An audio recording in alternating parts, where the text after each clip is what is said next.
Bonjour YouTube, ici Largo pour une vidéo sur la BD Loup-garou. J'en suis au 5e essai. Cette BD m'aura, ma foi, bien occupé, et puis peut-être vous aussi qui visionnez ces vidéos.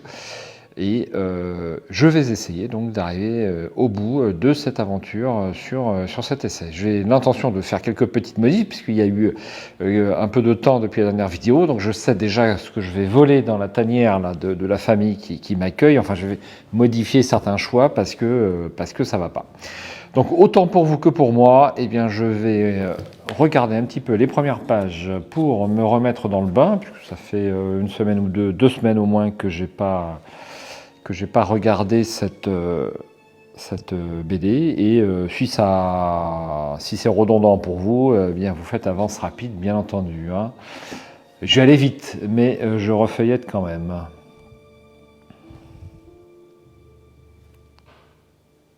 Vous quittez à présent la paisible ville de Ronce-Blanche. Nous vous souhaitons un bon voyage et espérons vous revoir très bientôt.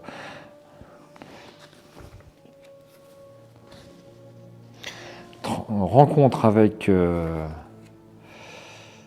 notre chasseur. Alors, Eoras, forme humaine, point de vie 10, point de magie 10, force 4, armure 1, pièce d'or 20. Je crois que je vais voler la dame qui se fait agresser par le brigand plutôt que d'avoir l'amulette qui ne me sert pas à grand chose en fait.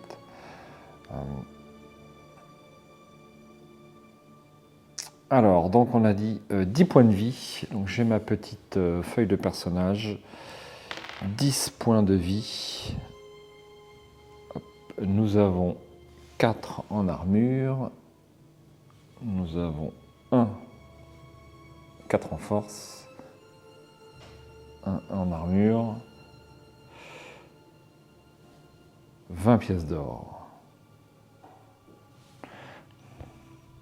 Et 1 point de compétence à dépenser.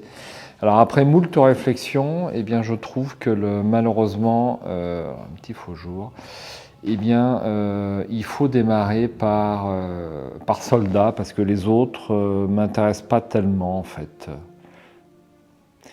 Soigneur, ça rapporte des points de magie, ça m'intéresse pas. Le sort des charges électriques ne m'intéresse pas non plus. Je trouve que c'est le début qui est le plus difficile. Donc c'est le plus 1 en force de façon permanente qui va être le plus utile. Donc je vais eh bien mettre jeune recrue comme mon choix précédent. Et donc on passe à 5 en force.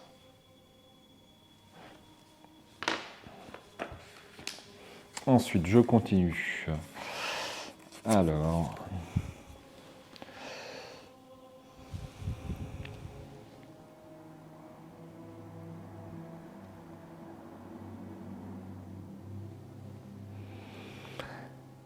Vous possédez 2 caractéristiques, force et armure. N'oubliez pas de reporter les points donnés en page 8 sur votre fiche de personnage. La force est utile pour les combats rapprochés avec des armes, tandis que votre armure correspond à votre capacité à vous défendre lors d'un combat. Quand vous serez sous la forme d'un loup, vous gagnerez plus 5 en force et plus 5 en armure. Ces bonus disparaîtront une fois votre forme humaine retrouvée. Sur votre fiche de personnage, donc les points de XP, ok. Alors je relis parce que sinon je vais oublier un truc, c'est à remettre par exemple le point de compétence ou ce type de choses. Donc je préfère quand même me le remettre en tête. Dès que vous avez rempli tous les carrés d'un niveau, vous passez au niveau suivant et vous gagnez 1 point de vie et 1 point de magie. Avec 1 point de compétence.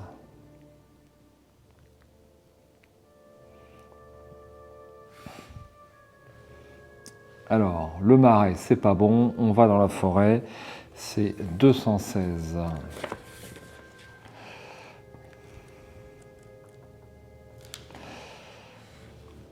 Ensuite, on va au 91.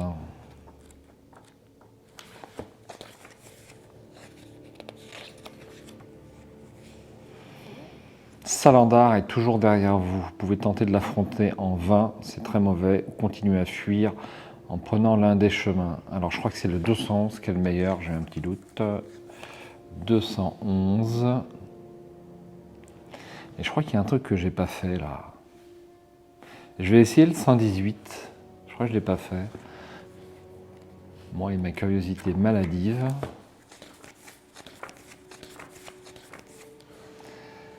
218. Alors, je suis un petit peu embêté avec cette caméra.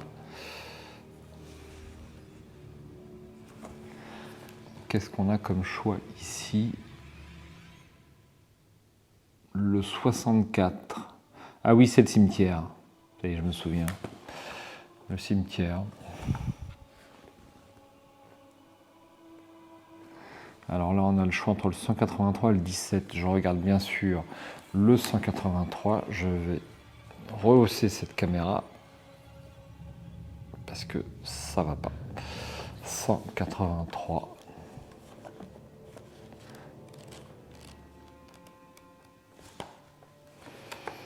Ah oui, ah non, on l'a, l'énigme. On dit qu'elle est en fer, on dit que l'or en est, on y va en justice. Si on en prend un coup, on ressort lessivé. J'ai la réponse à cette énigme, c'est une barre. Rendez-vous en 98.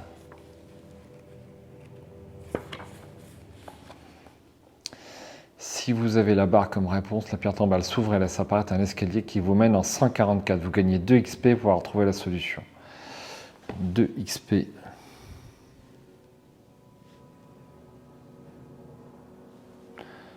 Voilà. Et ensuite, je vais en 144. Félicitations. En entrant dans ce tunnel, vous avez semé le chasseur. Vous gagnez 3 XP. Continuez en 72. Ouais, je crois que c'est le meilleur passage. Je pense qu'on ne peut pas faire mieux. Alors, j'arrive chez la famille Varg.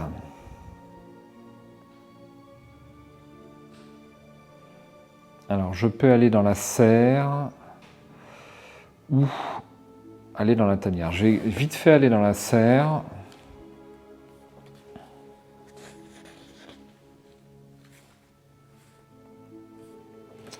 En 127. Alors, est-ce qu'il n'y aurait pas un numéro que j'ai oublié d'ailleurs sur cette serre?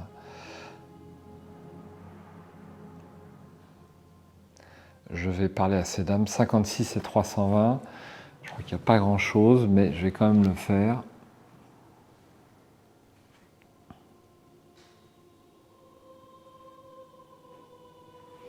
Madame Varg est prête à m'expliquer quelques notions sur la lycanthropie. Ben, c'est ce que je vais faire. Suivez-la en 161.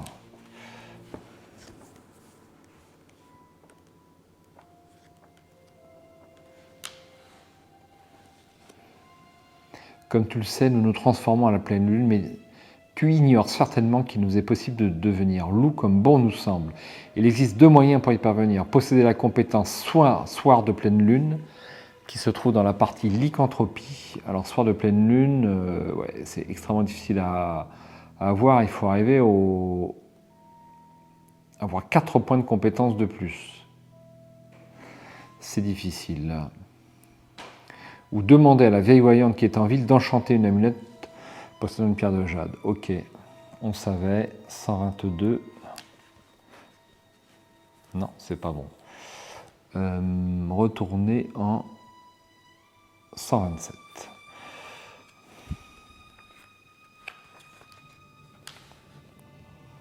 Alors je vais parler à l'autre jeune fille en 320.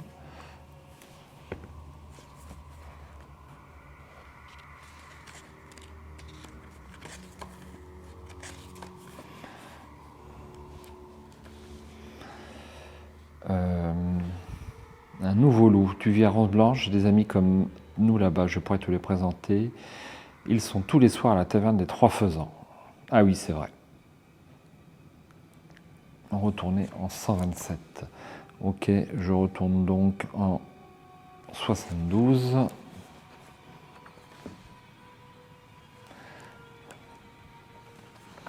Et je vais en 255.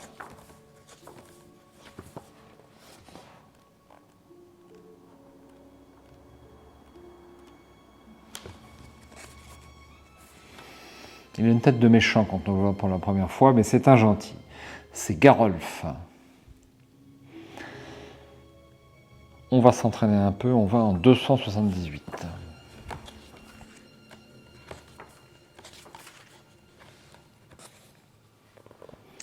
lorsque tu sortiras d'ici, tu croiseras très certainement le chemin de villes créatures.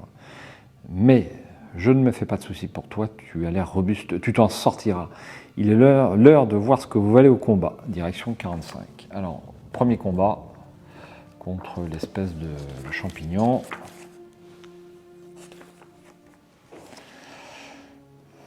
Alors, je fais un plan d'ensemble si vous souhaitez relire, mais je ne vais pas tout relire. Alors, la grenouille à deux bouches. Force 2, point de vie 9. Bulletin gagné 5 pièces d'or, XP gagné 3.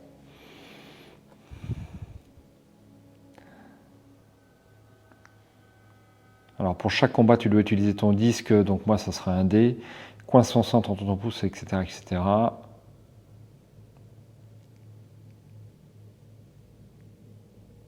Donc il faut ajouter le score de force.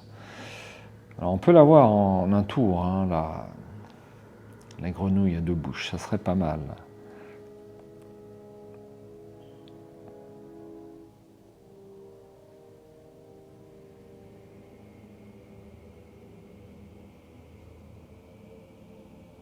Ok, bon. Si tu es prêt, engage le combat en case 36.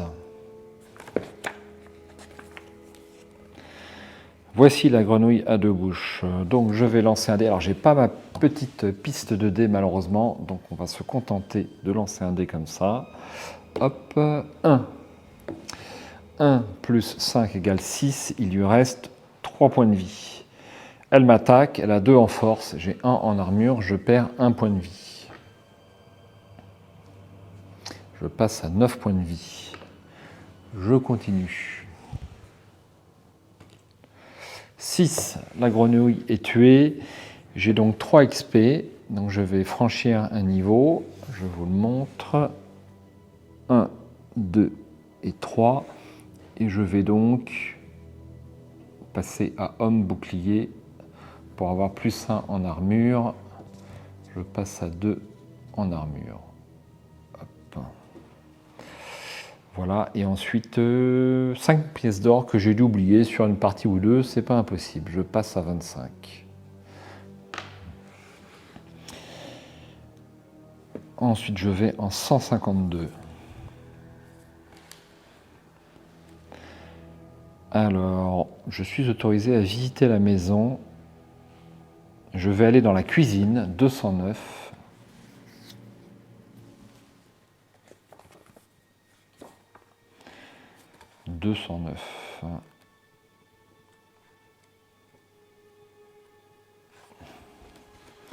Et je vais peut-être aller shipper quelque chose dans le garde-manger.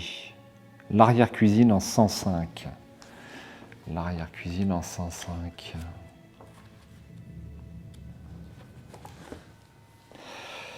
Voilà, rien de bien intéressant ici, mis à part des bocaux de nourriture qui offrent chacun un point de vue. Vous pouvez en dérober, mais attention, c'est du vol.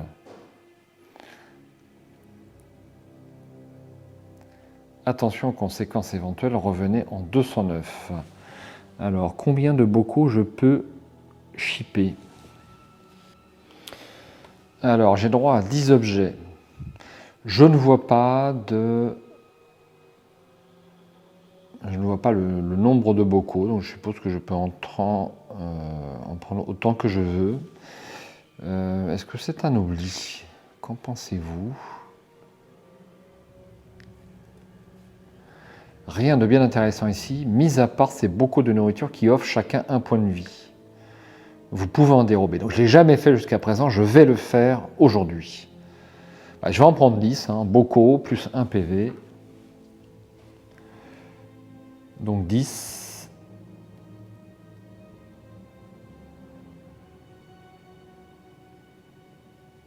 Plus 1 PV.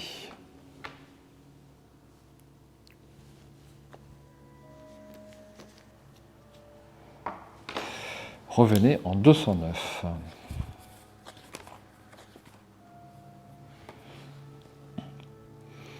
Alors, il y a le fils Varg. Je crois pas que ça soit super intéressant.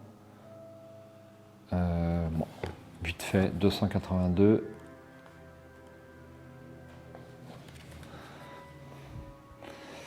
Je vais vais lire le livre de Jamie, allez en 44.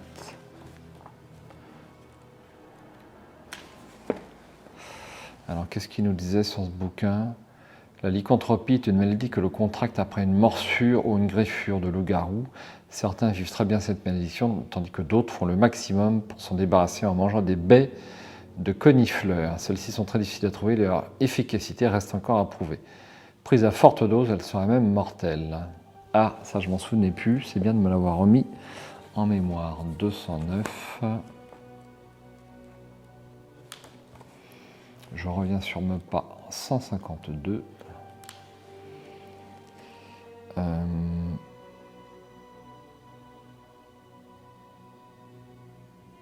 Explorer le couloir. 325.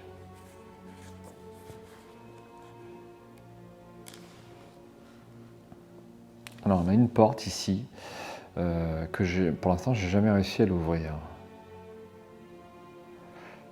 Donc je vais aller en 140. C'est fermé à clé.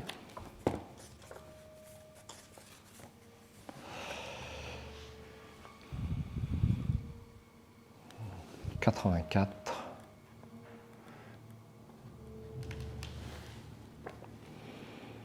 Et 238.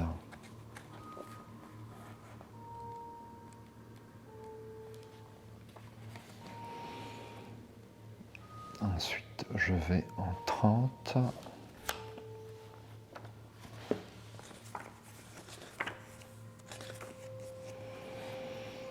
Je suis absolument terrifiant en loup-garou. «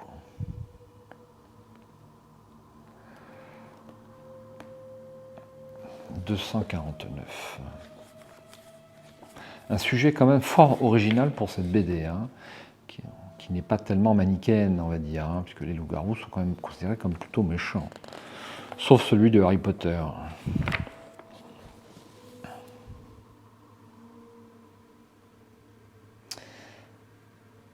Tu es sorti vivant de ta première transformation. N'oublie pas qu'en trouvant une amulette de jade et en la faisant enchanter, tu pourras te transformer quand bon te semble.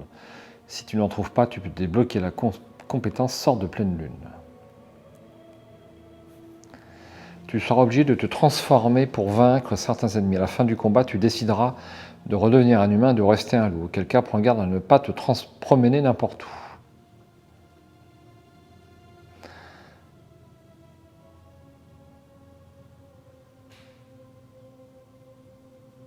Je rejoins la forêt en 179.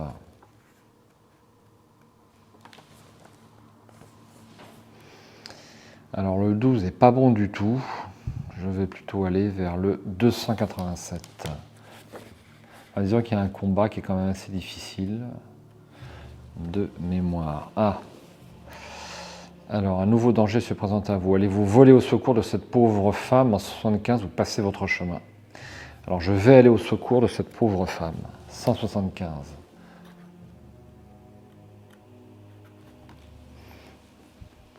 Voici mon premier combat sérieux. Un petit bouclier en bois. Il paraît pas très menaçant. Néanmoins, force 5, c'est-à-dire qu'il me fait 3 points de dégâts à chaque fois. D'ailleurs, j'ai oublié de me rajouter 1 point de vie parce que j'ai augmenté de niveau. Donc je passe à 10 et 11 points de magie.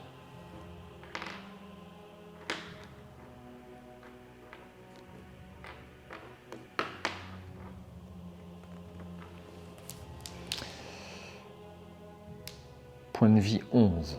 Donc je peux espérer l'avoir en 2 fois, maximum. Donc,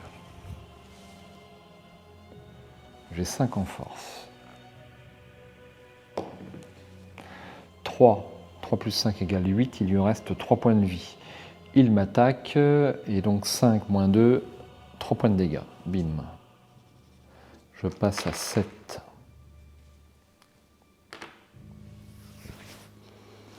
Je continue.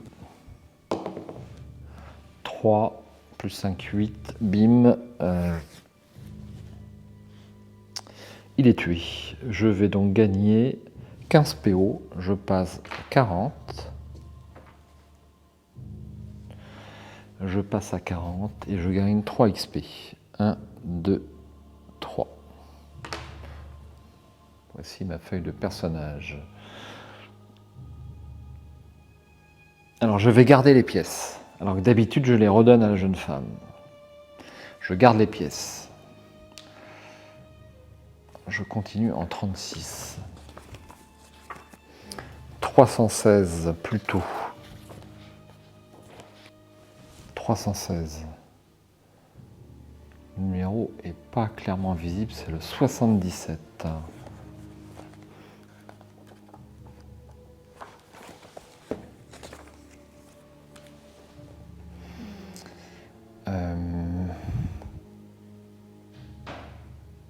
On a le 22 ou le 204. Je vais aller voir plutôt le 22, je crois qu'il y a une énigme. Avec nos pêcheurs, c'est le 191. 191. Alors je n'ai pas d'hameçon. Et je me rends en 4 pour tenter d'en gagner un.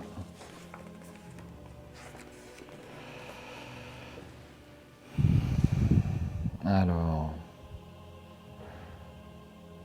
voici l'énigme. Donc c'est...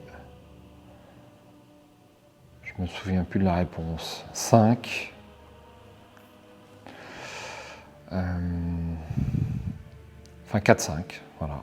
C'est la seule qui n'a pas son contraire. 280.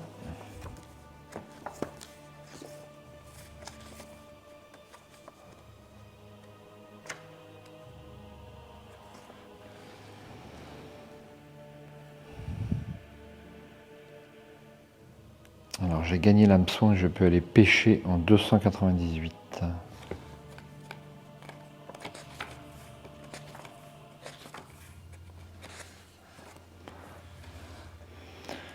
Mazette, en voilà un gros poisson. Vous pouvez mettre ce poisson dans votre besace et le manger. À tout moment, il vous redonnera 2 points de vie.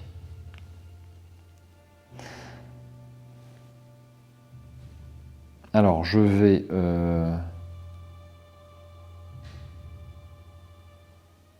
me demande s'il n'y a pas une erreur quand même que c'est Bocaux, parce que là, on a un poisson qui est assez difficile à avoir, qui redonne 2 points de vie. Et on a 10 bocaux qui redonnent chacun 1 point de vie. Peut-être une petite erreur de traduction. J'ai un doute.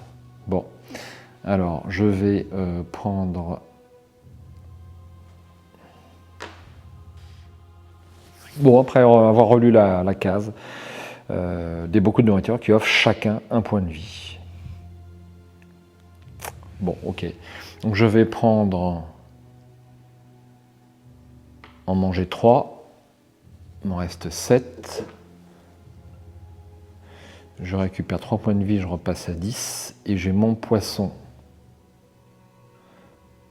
Poisson plus 2 PV. Ensuite,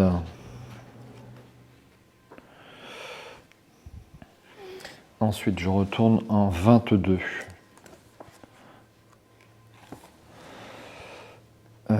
Donc je vais prendre le bateau, 269. Je vais essayer l'autre chemin. Je retourne en 77.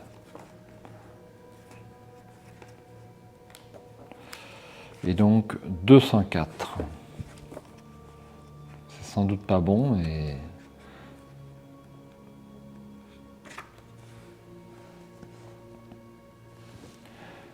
« 204. 252.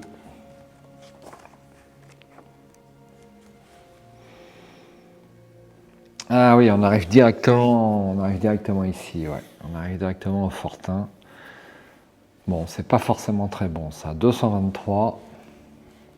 Mais d'un autre côté, ça me fait économiser des points de vie, parce que le combat contre la sirène est quand même assez difficile.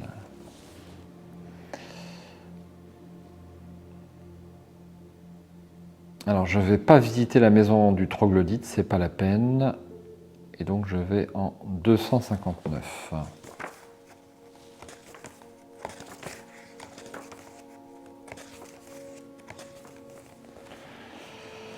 Halte qui va là, je lui parle en 28.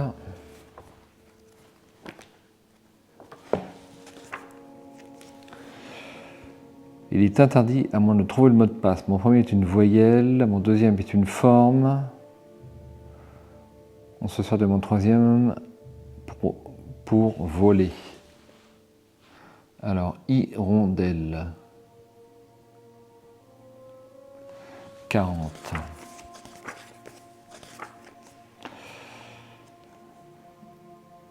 Alors, je gagne 4 XP.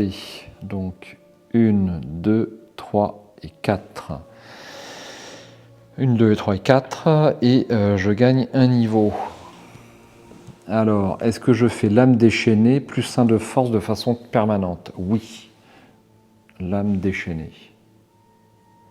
Je passe à 6 en force. Je regagne 1 point de vie. Je passe à 11 et 1 point de magie. Je passe à 12.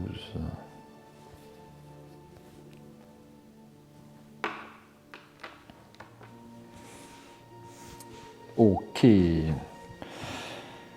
Alors, continuer en 276.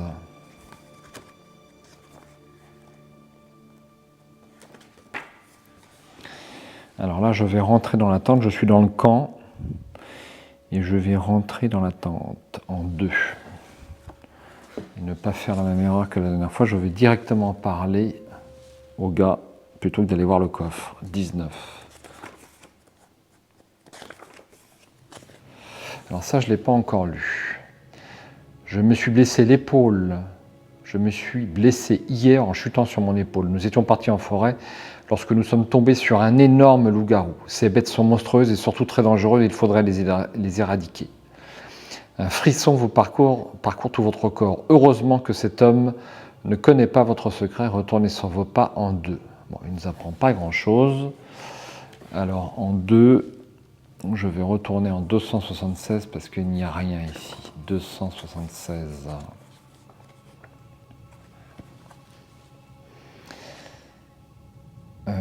Donc je vais aller dans la tente ici en 308. Et je vais ouvrir l'armoire en 163.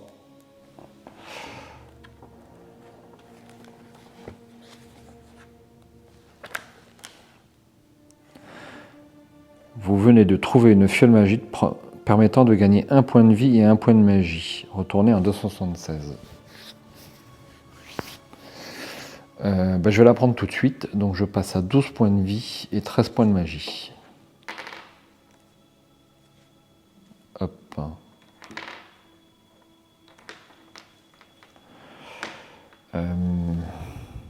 276. Alors je crois qu'on n'a plus rien à faire dans le camp, je vais aller en 63.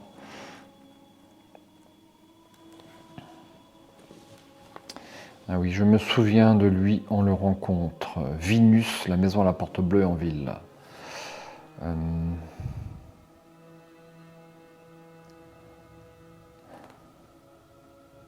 Je continue ma route en 13.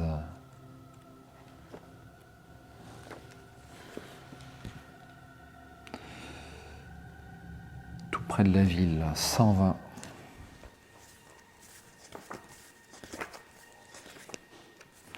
Je suis enfin arrivé. Je vais en 185. La maison a été forcée. Je vais en 60.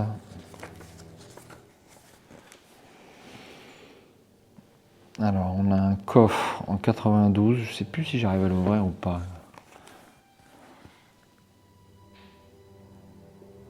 Ah, il faut la compétence voleur des roues.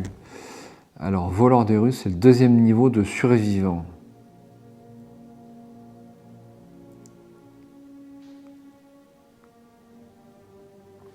Bon, je ne peux pas l'ouvrir. Je retourne en 60. Alors, est-ce que je vais à l'étage? 265 quand même, je vais regarder les affaires éparses. Non, il faut d'abord aller à l'étage. 231.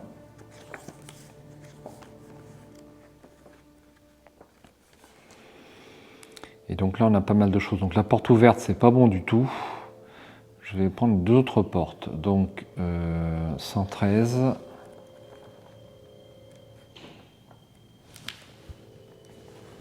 Voici. Rendez-vous en 23.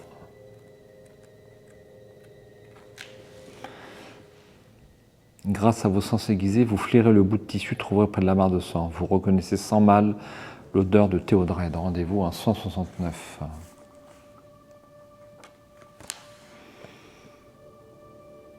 Alors, on a un livre en 260. 260.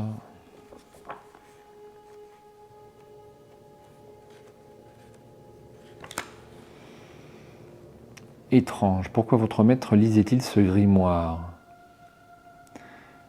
Travaillait-il sur ces créatures pendant votre absence? À vous de percer le mystère. Retournez à l'entrée du laboratoire en 169. Et donc je vais explorer le 23.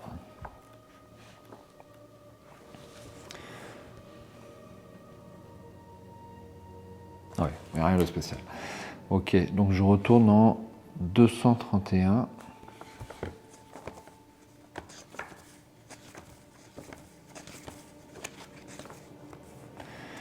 Et là, je vais ouvrir l'autre porte. De l'autre côté, c'est 303.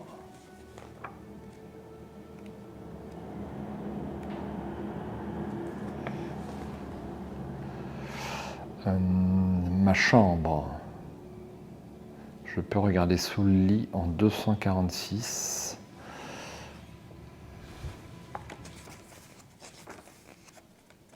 Je sais plus ce que je trouve. Alors, une fiole qui vous fait gagner 2 points de magie. Je passe à 15.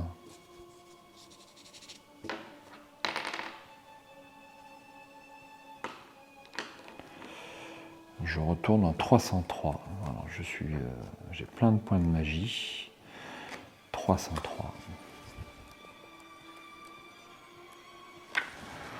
Je regarde le 164 aussi. Je suis beaucoup mieux que sur les autres parties déjà, ça fait aucun doute. Mais par contre, j'ai pas l'amulette de jade. 164. Rien de bien intéressant ici, à moins que...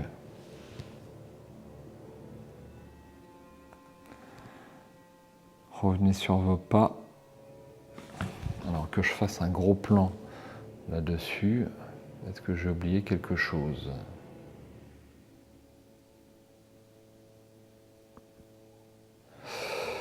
Je ne vois rien. Je dis qu'il y a un numéro caché quelque part, mais moi je ne vois pas un.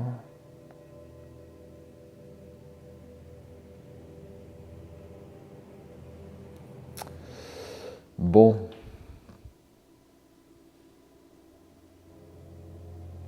Y aurait-il un numéro caché?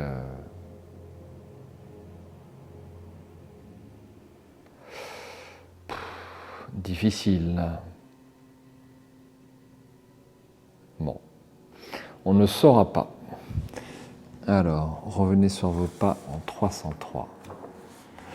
Peut-être une chose trappe de l'auteur, c'est bien possible. Pour retourner sur le palier, allez en 23.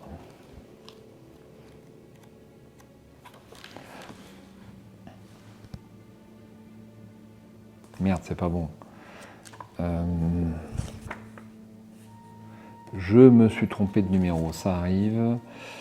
169, je reprends le fil. 231.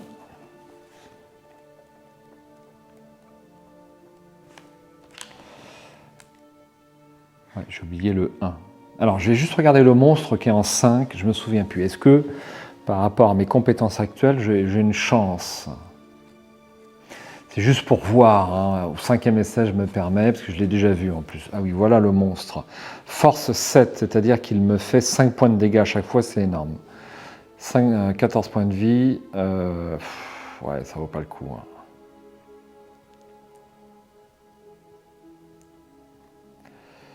pour vous rendre dans le laboratoire à 69. Bon, je vois pas trop l'intérêt de battre cette créature, donc je reviens en 60. Puisque de toute façon, j'ai déjà exploré le laboratoire, donc ça sert à rien de battre ce gros vert. Je continue. Alors, 265. Et on va faire la rencontre avec la servante. La première partie de ce bouquin est quand même relativement longue. Alors, si je veux en savoir plus sur le jeune notaire, je vais en 121. 121.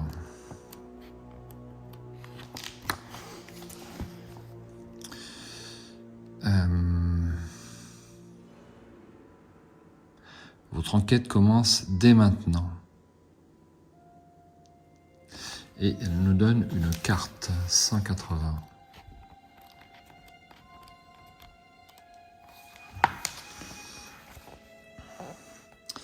Alors, donc voici, je pense que je vais reprendre la partie ici, si jamais j'échoue. Hein, parce que bon, c'est pas mal. Donc je fais un gros plan sur ma feuille de personnage. Que voici. Et je reprendrai à cet endroit. Alors, par quoi il faut commencer ?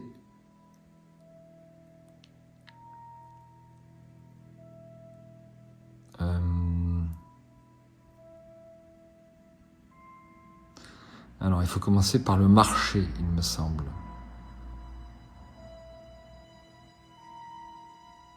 Non, je vais commencer par le quartier des Brumes, en 315. Voire, je me réserve le droit de reprendre un peu plus loin, si, parce que là, je commence à bien connaître. 315.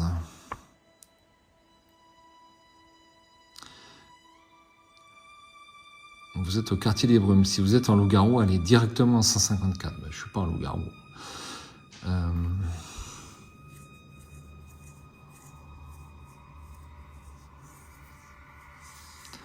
Alors, je vais d'abord aller à l'auberge en 173 ou 54, j'ai un doute. 173, je crois, l'auberge. 173.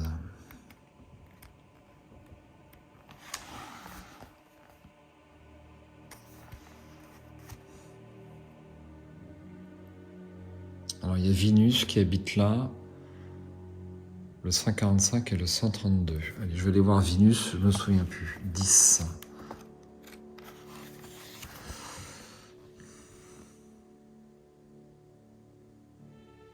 Il me propose d'entrer en 73.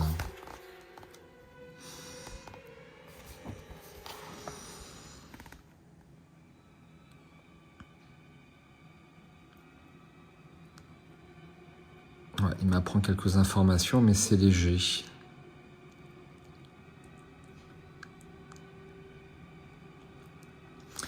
Repartez en 173.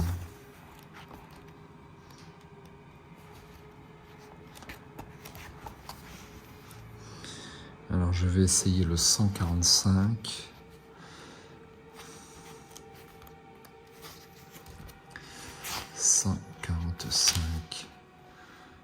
Pas de publicité, le propriétaire n'ouvrira pas. Et enfin, je vais essayer le 132. Alors 132, c'est juste pour la récompense.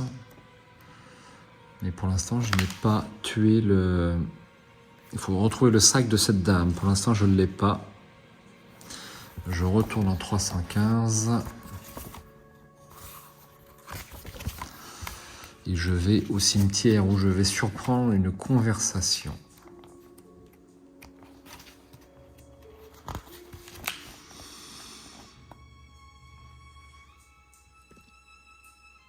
Alors j'ai le choix entre le 219 et le 97. Je vais quand même essayer le 219 d'abord.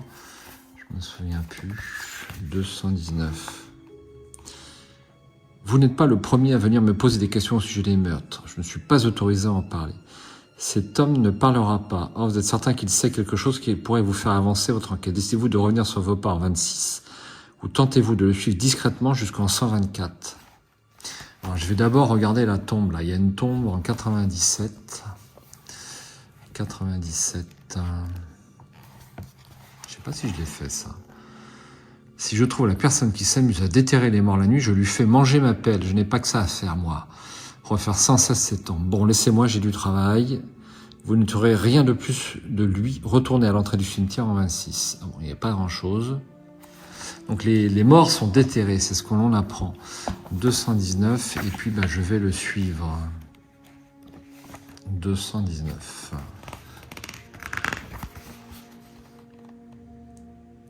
Alors je vais le suivre en 124. 53.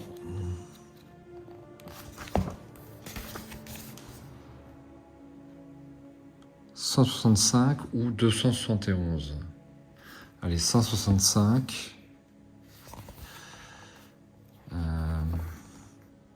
Alors, je n'avais pas essayé le 271, je vais me permettre. Je ne me souvenais plus du numéro.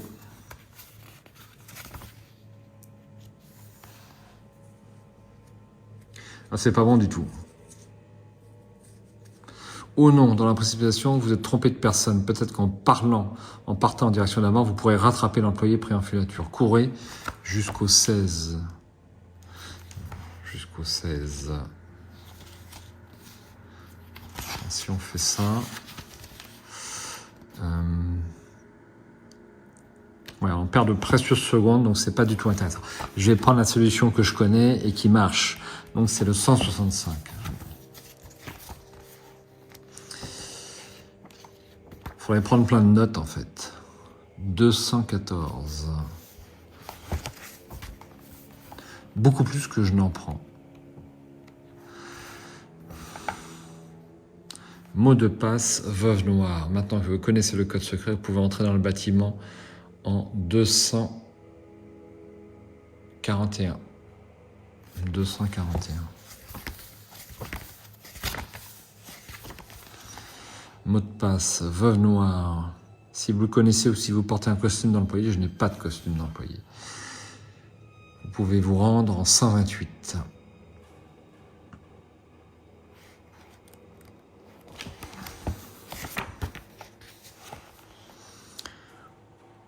Alors, je vais jeter un coup d'œil à la salle d'autopsie. Je vais en 39.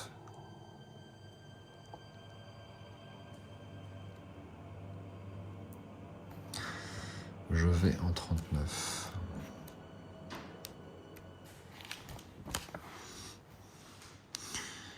Alors, le défunt revient à la vie. Un jeune vampire faiblard. Point de force 6, point de vie. Alors, il est quand même costaud, 19. Et une mystérieuse carte. XP gagné 6. Ce vampire est heureusement faiblard, mais il est quand même assez fort pour moi.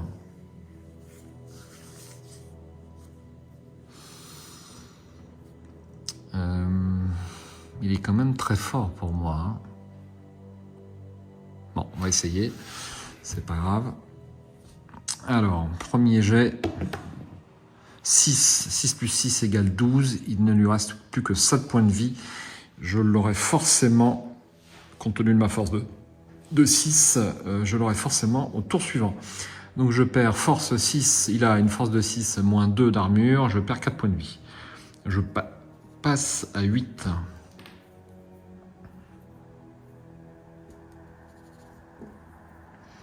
Ah, mais j'ai une case pour le niveau ici. Donc là, je suis niveau 3 pour l'instant. Oh, on va cocher. Alors, je vais gagner 4 pièces d'or, donc je passe à 44. Et je vais gagner 6 XP. 1, 2, 3, 4, 5, 6. Je suis bientôt au niveau 4. Il a une carte dans sa poche. Allez au 151.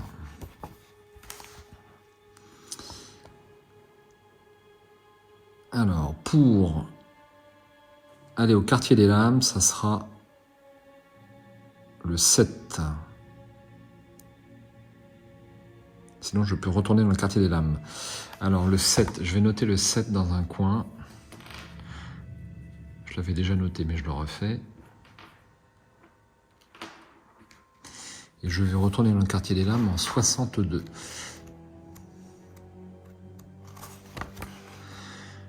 Alors, je vais aller voir le shérif en 220. Donc lui, il va me dire qu'on peut avoir une récompense que je vais aller chercher. Si vous venez de poser des questions au sujet du meurtre à la 213. Alors, 213.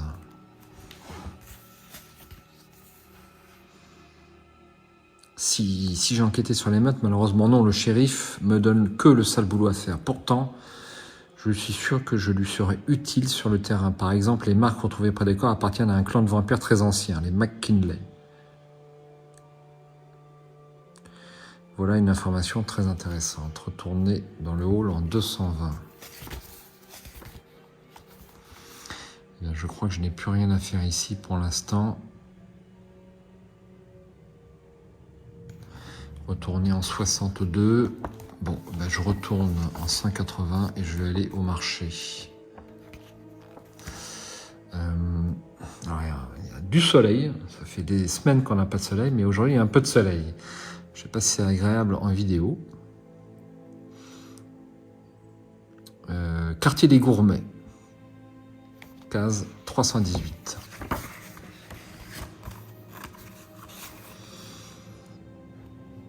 Pour changer de quartier, constituer la carte en 180. Ouais, non. Alors je vais d'abord aller voir le panneau d'affichage en 206 et me le remémorer. Donc il y a la récompense pour le sac. 66 et 311. 66 et 311. Alors le sac. Madame Milan a perdu son sac alors qu'elle se le promenait dans le quartier des Gourmets. Ce dernier est vert à points noirs. Si vous le trouvez, prière de le rapporter à la maison, dont la porte est jaune au quartier des Brumes. Retourner dans la rue au 206. Et donc on avait quoi, le 211 pour l'autre annonce, il me semble. Non, pas ça. C'était 311.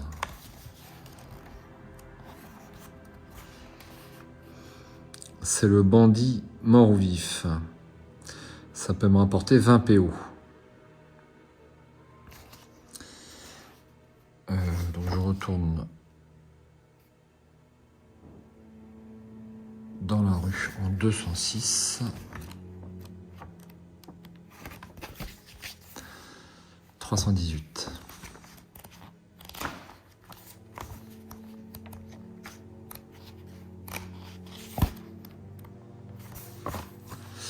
Et je vais aller ici en 285.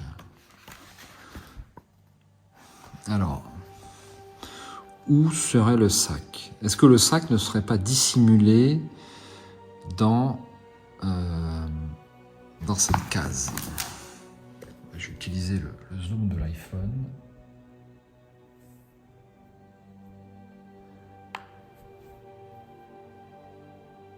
Meilleures armures du pays.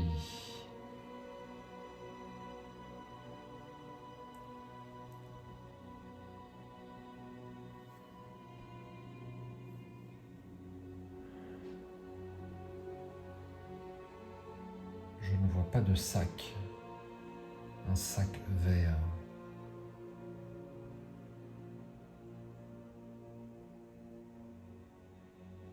Bon.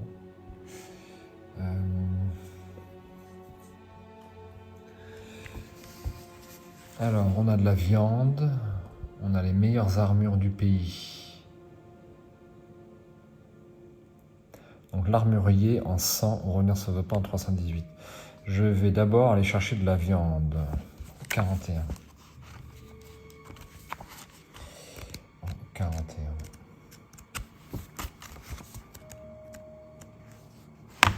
On va dézoomer. Alors, qui veut de la bonne viande fraîche? Seulement un PO l'entrecôte. Alors, une entrecôte, ça me fait 9 objets. Entrecôte. Et je passe à 43 en pièces d'or. Je retourne sur le marché en 285. Alors ça sert à rien d'aller voir l'armurier. Pour l'instant, il me faudrait le bandit.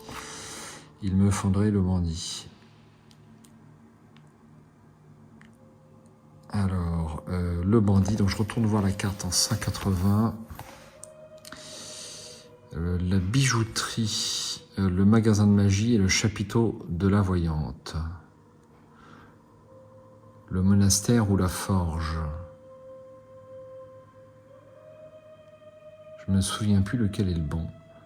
Peut-être le quartier du temple, 254. Je vais jeter un œil. Sinon, on va pas refaire tout le temple parce qu'il y a rien dedans, en dehors de quelques informations. Ah, voilà, c'est là. Alors, je vais aller tuer le bandit en 18. Je vais aller tuer le bandit en 18.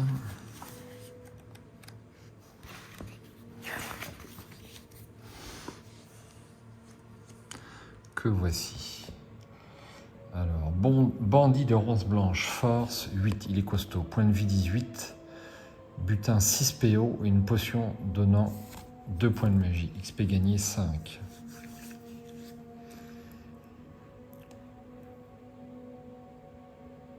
Alors, c'est très intéressant. Donc avant de le tuer, je vais manger mon poisson à 2 PO. Ce sera fait. Allez hop. Je repasse à 10 points de vie.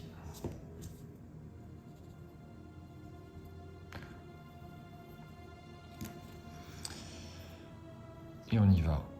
Force 8. Alors, il me faudrait plutôt d'abord...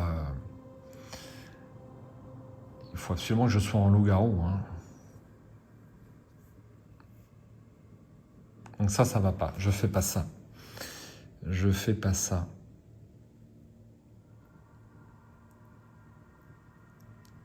Je fais pas ça. Je vais aller voir l'autre. Il est beaucoup trop fort. Et je vais aller voir l'autre qui me propose des trucs à vendre. 244. Alors, il me propose une amulette. Donc, comme je n'ai pas tué...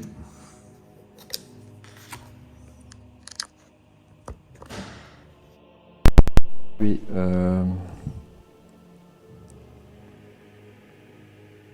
la sirène, je n'ai pas d'allumette de jade. Je vais en 217.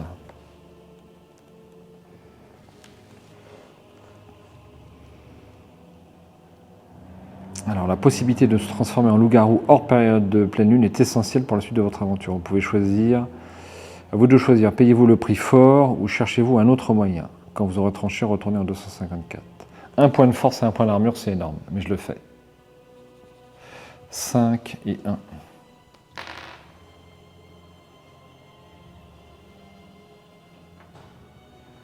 Et j'ai une allumette de jade.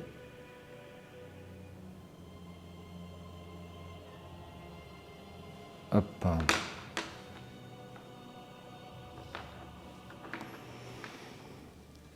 Je retourne en 254. Ensuite, je vais directement aller voir la voyante en 180. 180. Donc, la bijouterie, le magasin de magie et le chapiteau de la voyante, c'est 321. 321. Alors, j'ai une allumette de jade. Et je vais donc aller en 158. Alors, il y avait un 82 ici. Je vais aller jeter un œil d'abord en 82. C'est la bijouterie. Je crois qu'il y en a à vendre, mais c'est un peu cher. Alors, bijouterie. Bijoux, c'est 257.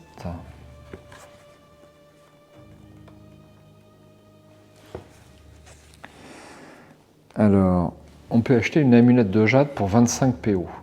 C'est peut-être plus intéressant pour moi. Hein. Ça va me faire perdre de l'argent, mais un point de force et un point de...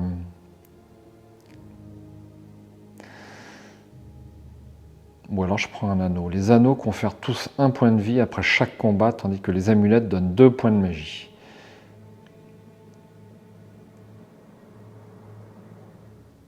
Une fois enchanté, donc c'est pas une allumette enchantée qui nous propose. Est-ce que je prendrais pas quand même un anneau pour 15 PO? Allez, je prends un anneau, plus 1 PV après chaque combat, donc ça vaut 15. Anneau, plus 1 PV, combat. Donc je suis allégé, je passe à 43, 33, 28 pièces d'or. Une fois la vie terminée, retourner en 82. Alors je peux aller aussi en 222, je me souviens plus.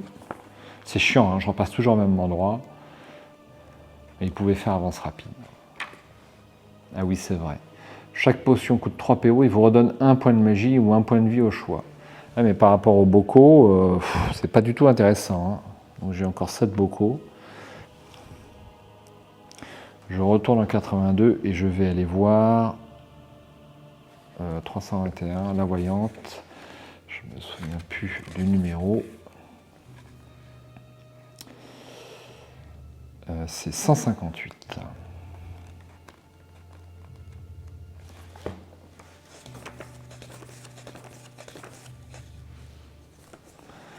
Il y a le gros chat. Il aime la viande rouge bien fraîche. Si vous en avez, rendez-vous au 329. J'en ai. Je vais au 329. 329. 329, j'ai dû faire une erreur. 239, qu'est-ce que je raconte?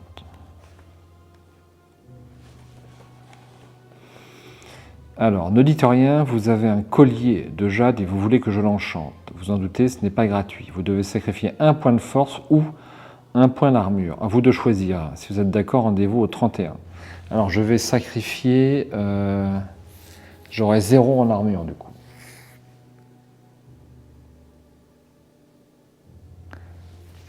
Je vais sacrifier 1 point d'armure, je passe à 0 en armure.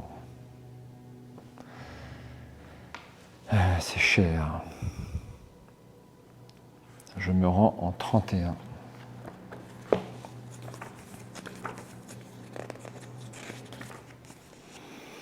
Si vous êtes parvenu à cette case sans avoir attaqué la voyante et son tigre, vous gagnez 5 XP.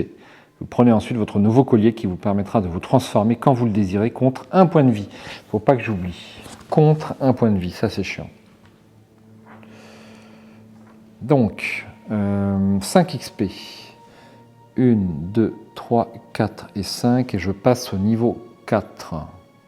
Je gagne donc 1 point de vie à 11 et 1 point de magie à 16.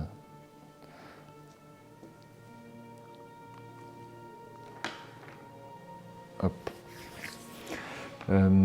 Alors, je continue par quoi? Alors, on a un beau faux jour, je suis vraiment... les conditions sont déplorables aujourd'hui.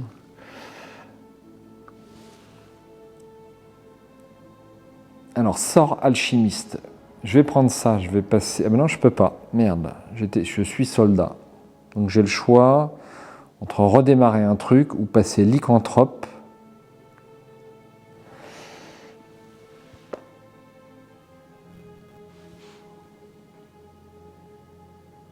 Ah bah oui, je vais passer barbare, hein. Ça c'est pas mal. Hein. Guerrier béni, après chaque round d'un combat, gagner 1 point de vie. Alors c'est la première fois que j'arrive là déjà.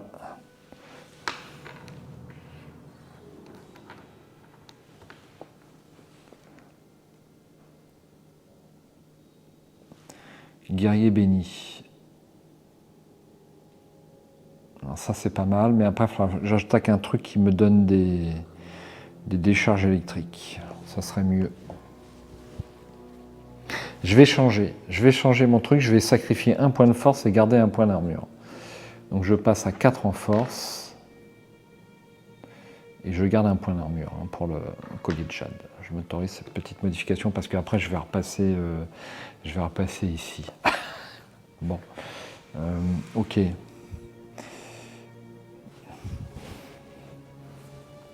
Alors je vais en 321. Inutile d'aller en 321, je vais directement en 180 et je vais retourner dans le quartier du Temple en 254, attaquer mon bandit. 254. Donc je vais en 18. Non, je fais pas ça, je suis bête. Si, je fais ça. 18. Alors le voilà. Force 8. Donc je me transforme en loup-garou.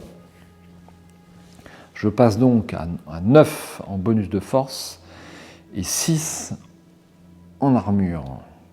Premier round. Je fais 2 plus 9, ça fait 11 points de dégâts. Il lui reste que 7 points de vie, ce qui signifie que je l'aurai forcément au tour d'après. Lui, il a 8 en force, j'ai 6 en armure, il me fait 2 points de dégâts. C'est tout de suite plus facile en loup-garou. Je passe à 9. Je passe à 9. Alors, le butin. Donc 6 PO, je passe à 34.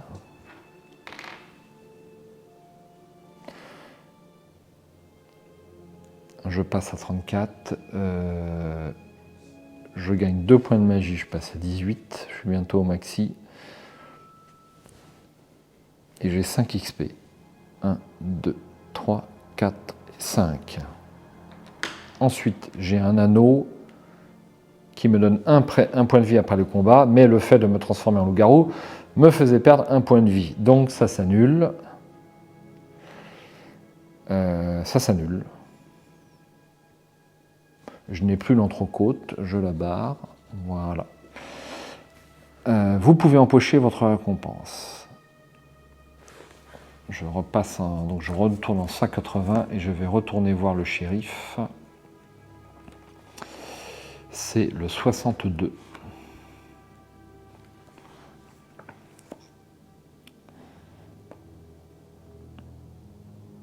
Alors le shérif, c'est 220. Alors j'ai tué le bandit recherché, je peux aller en 111. Alors ce soleil couchant est très désagréable. Je suis navré. C'est bien le chef, c'est bien le collier du chef de la guilde des assassins. Bravo, tenez, prenez ces 20 pièces d'or en guise de récompense. Donc je repasse à 54.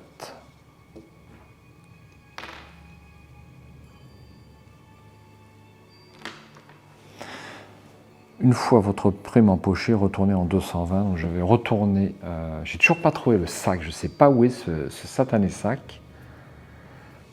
Quand même infernal. Hein. 180. Je vais rejeter un œil. Ah, j'ai pas été à la taverne des Trois Faisans. 318. J'y retourne. 318.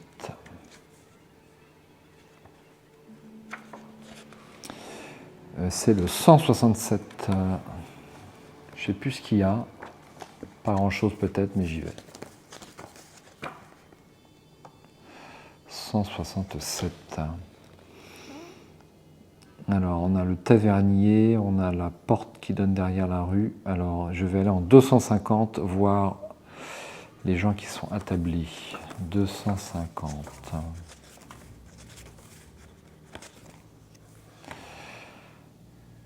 Alors, voici, c'est la fille.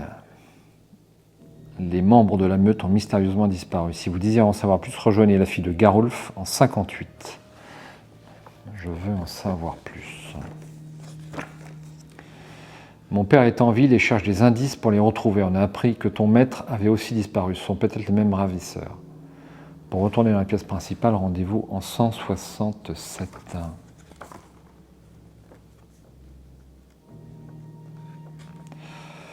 Je vais aller voir le patron. Est-ce que ça vaut le coup?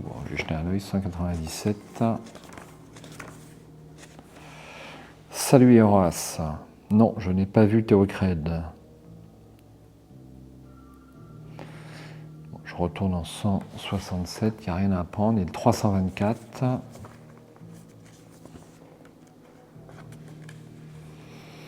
Tu es du toupet de venir ici, c'est ma cuisine que tu n'aimes pas. Allez, oust, rien d'intéressant ici. Redonnez-vous en 167. Bon, rien à faire pour sortir de la taverne. 318, donc je retourne en 180. Je retourne en 180 et je vais aller au quartier des gourmets à nouveau. C'est le 318.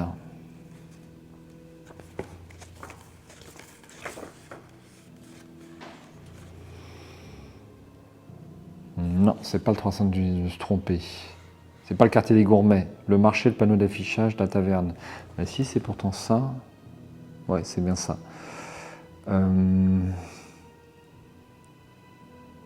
Alors, où est ce satané sac?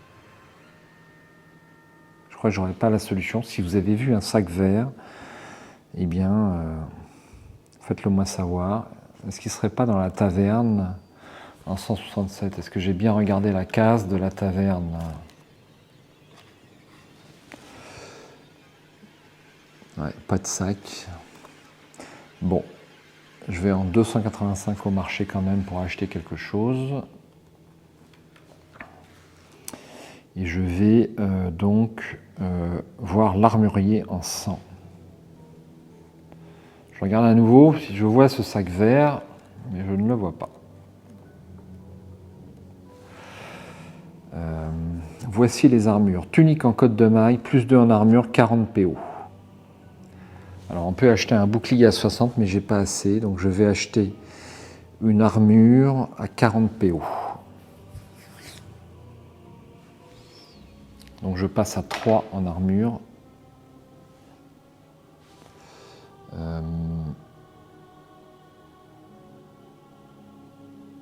Côte de maille. Côte de maille. Par contre, je suis allégé de 40 PO, il m'en reste 14. Il m'en reste 14.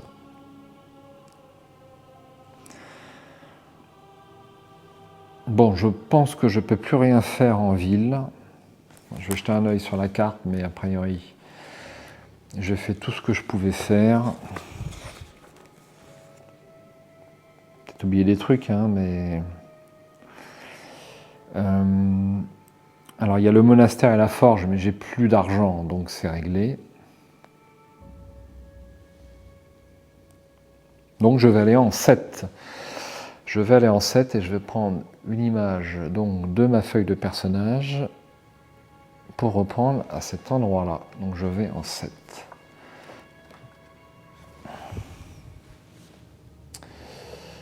L'ancienne bibliothèque. Suis-je bien préparé pour affronter les vampires? J'espère que oui. Alors, si vous le pouvez, transformez-vous contre 1 point de vie et entrez en 19. Eh bien, je me transforme, je perds 1 point de vie, je passe à 8, mais je vais prendre 2 bocaux, je repasse à 10.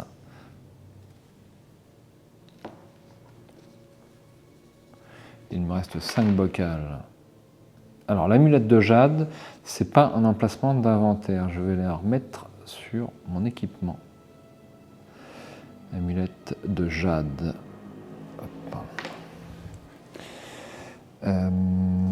Alors, et j'entre en 119. Je suis, j'espère, mieux préparé. Alors, je surprends une conversation entre 2 vampires et je vais en 150.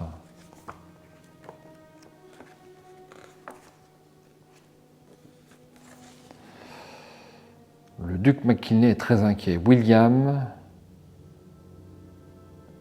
une rumeur circule selon laquelle des loups-garous disparaîtraient mystérieusement.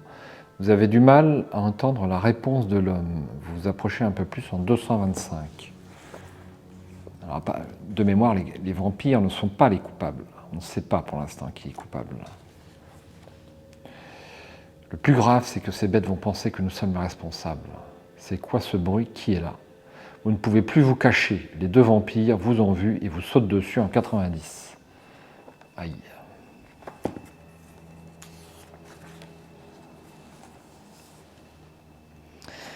Lorsque vous voyez Garolf surgir par la fenêtre et empoigner le vampire, vous lâchez un soupir de soulagement. Toutefois, vous n'êtes pas sorti de l'auberge.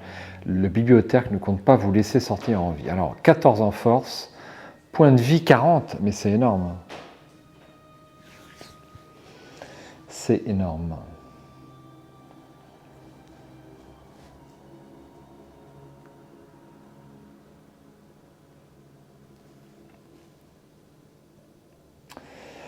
C'est très énorme. Bon, il faudra y aller. Force 14. Donc il va me faire 8, il va me faire 6 points de vie par 6 points de vie. Bon, je crois qu'il va falloir que je prenne tous mes bocaux parce que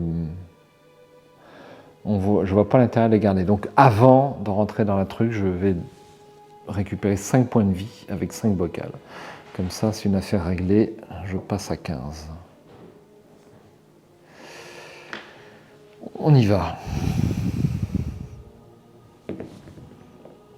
Alors, j'ai fait un 2. Alors, 36 dés sur la table. 2 plus 9, ça fait 11. Alors, on va noter les points de vie.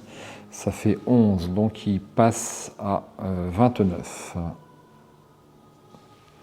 Ensuite, il me fait 14 moins 8, il me fait 6 points de dégâts.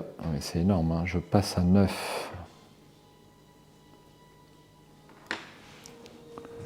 Ensuite, je continue. 6 plus 9, ça fait 15. 15, il passe à 19, 14. C'est chaud, hein?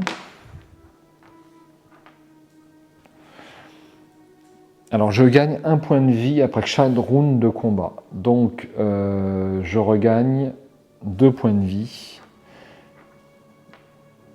puisque c'est deux rounds. Alors, on va le faire juste après. Donc là, 14 en force, moins. Donc, il fait toujours mes 6 points de dégâts. Il y a pas, on peut prendre le problème dans tous les sens. C'est pareil. Donc, je repasse à 5.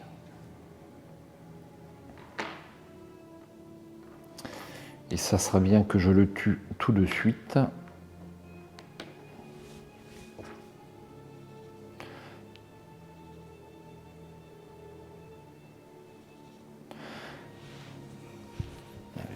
Je ne sais pas quoi faire de mes points de magie. Je continue, donc 4 plus 5, 9. 9 et 5, 14. Ce n'est pas truqué. J'ai fait pile poil le nombre de points de vie qui lui reste, mais c'est chaud. J'ai dû louper quelque chose. Je regagne un point de vie, je repasse à 6. Il est monstrueusement fort, hein, même en loup-garou. Alors, donc je gagne point de XP 8. 1, 2, 3, 4, 5, 6, 7 et 8. Je suis au bord du niveau 5, mais pas encore. Ou alors, est-ce que j'ai le niveau 5 quand j'ai tout coché? Je pense que oui. Alors, est-ce que j'ai pas fait un petit loupé? J'avais quand même... non, c'est bon. C'est bon.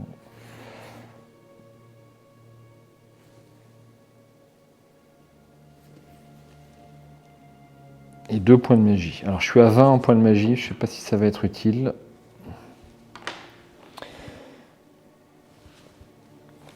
J'ai un doute. Est-ce que je passe de niveau? Dès que vous avez rempli tous les carrés d'un niveau, vous passez au niveau suivant et gagnez un point de vie et un point de magie. Donc, je le fais tout de suite. Donc, je passe au niveau 5. Je passe à 6, 7 points de vie. Et je vais avoir une compétence supplémentaire. Là, j'avais envie de passer en apprenti.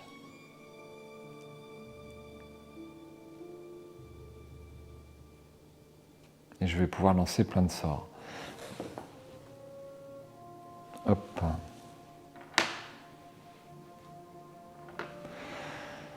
Bon, allez, voyons la suite. Alors c'est une vampire, c'est une bibliothécaire. Je passe en 29.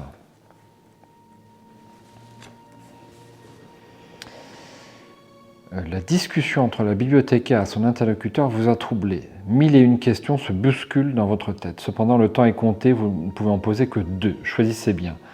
Pourquoi tous les disparus reviennent-ils à la vie sous forme de vampires? Parce qu'ils les déterrent, j'ai la réponse. Où est Théocrède? Qui a capturé les loups-garous? Que signifie la spirale retrouvée sur tous les morts? Alors, je vais d'abord je veux savoir où est Théocrète, donc je vais en 171.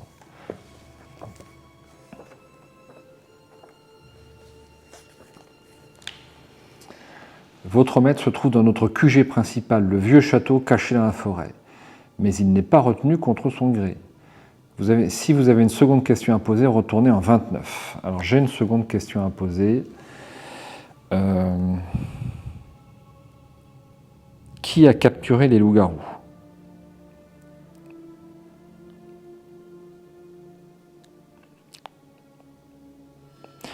Ou alors, que signifie la spirale retrouvée sur tous les morts? Je vais plutôt poser cette question-là. Que signifie la spirale? 235.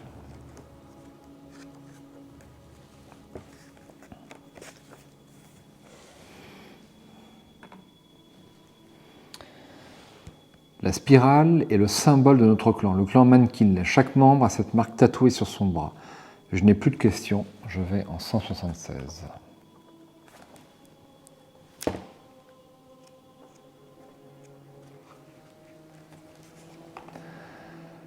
Ces révélations sont surprenantes. Nous devrions les partager avec Holdrak, le chef de meute. Je suis sûr qu'il nous aidera. Il enquête lui aussi sur la disparition des loups-garous. Il sait peut-être quelque chose sur Théocrède. Suis-moi dehors. En 134, veille à reprendre ta forme humaine. Des chasseurs de loups rôdent dans les parages. 134.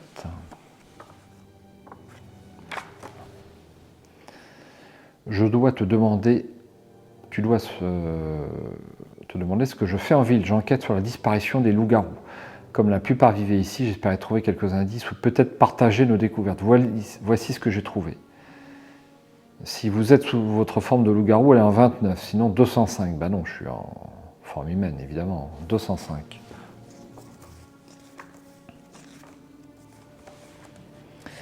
Alors... Lorsque je suis arrivé en ville, j'espérais trouver mes amis au monastère, malades ou blessés, mais en vie. Malheureusement, aucun ne s'y trouvait. Toutefois, j'ai appris des choses qui ont attisé ma curiosité. Des humains semblent disparaître eux aussi, mais à la différence des nôtres, leurs corps sont retrouvés. Et chose encore plus étrange, ils ont tous été vidés de leur sang. J'ai tout de suite pensé aux vampires, mais une question me taraudait. Pourquoi autant de victimes? Est-ce qu'un vampire affamé... Était-ce un vampire affamé ou un clan en train de recruter? Cette dernière hypothèse s'avérait être la bonne. À mon grand regret, en voyant les tombes du cimetière, j'ai tout de suite compris que ce n'était pas quelqu'un qui déterrait les morts, non, c'était les morts eux-mêmes qui se réveillaient. À ce moment-là, je n'avais toujours rien trouvé sur la disparition des membres de mon clan. Cependant, je vais à tout prix partager mes découvertes avec mon chef. Si les vampires recrutent la meute, a du souci à se faire. Je m'apprêtais à sortir quand tu es entré dans la vieille bibliothèque. En voyant la spirale rouge, symbole du vieux clan des vampires McKinley, j'ai tout de suite compris que tu enquêtais toi aussi, je t'ai donc suivi, tu connais la suite. Allez en 102. Bon, voilà, on y voit un peu plus clair, mais un petit peu seulement.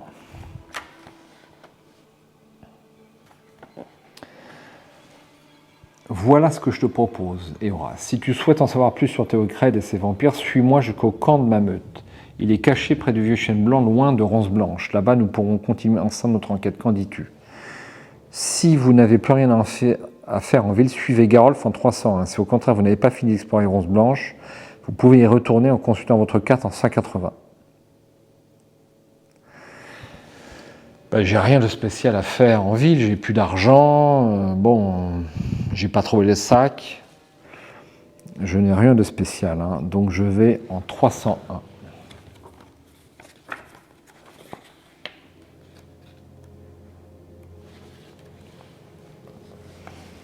Ah, il y a plein à lire. Après avoir marché une bonne heure à travers la forêt, vous êtes au camp des loups-garous. Il y a encore quelques heures, vous étiez heureux rien qu'à l'idée de retourner en ville. Ce bref moment de plénitude a toutefois laissé place à une profonde angoisse. Théocrède a mystérieusement disparu et vous n'avez toujours aucune trace de lui. Tout ce que vous savez, c'est qu'un groupe de vampires, les McKinley, a recruté plusieurs membres en ville d'après les discussions que vous avez entendues dans la vieille bibliothèque. Il ne serait pas responsable de la disparition des loups. Qui l'est dans ce cas? De qui les vampires ont-ils si peur pour lever une telle armée? Sont-ils liés à la disparition de Théocrède? Ce dernier est-il encore en vie? Encore beaucoup de questions auxquelles il vous faut trouver des réponses. Voici la meute. Je vais te présenter à notre chef Oldrak. Il est un peu rustre, mais je suis sûr qu'il t'acceptera parmi nous. Heureusement, Garolf est là pour vous aider. Avec un peu de chance, Oldrak aura lui aussi de nouvelles pistes. Allez le rencontrer en 27. Alors, qui est Oldrak? Le voici.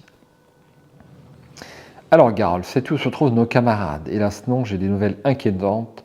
Le clan McKinley recrute. Il n'y a donc pas de doute, ce sont eux les responsables. Ils savent que nous sommes sur le point de découvrir leur culpabilité, alors ils lèvent une armée pour se défendre et nous écraser définitivement. Jastok convoque les autres meutes et explique-leur la situation. Nous allons attaquer les vampires au coucher du soleil.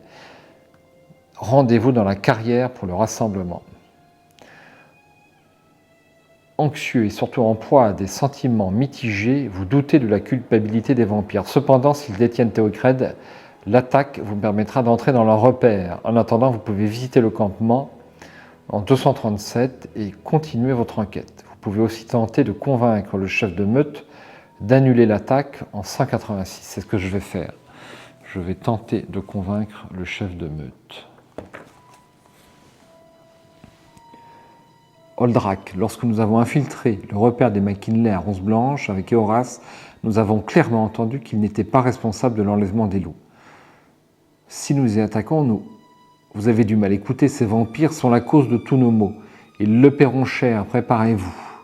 Tous les deux, on se retrouve dans 1 heure à la carrière. Il me paraît pas digne de confiance, cet Oldrak. Est-ce que c'est pas lui qui aurait monté tout ça? Oldrak est bien décidé à attaquer les vampires et refuse vos arguments. Rejoignez le camp en 237.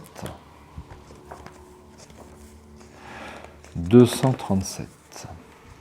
Alors, Eoras, où allons-nous? Alors, on peut aller en 104, en 174 ou en 95. Je vais essayer 95, la petite tente verte.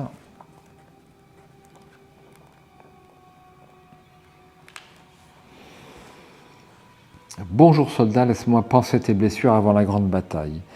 Lorsque la guérisseuse pose ses mains sur votre torse, vous sentez une chaleur vous envers, vous gagnez 2 points de vie et retournez en 237. Cette case n'est plus accessible. 2 points de vie seulement, mais c'est misérable. Je repasse à 9.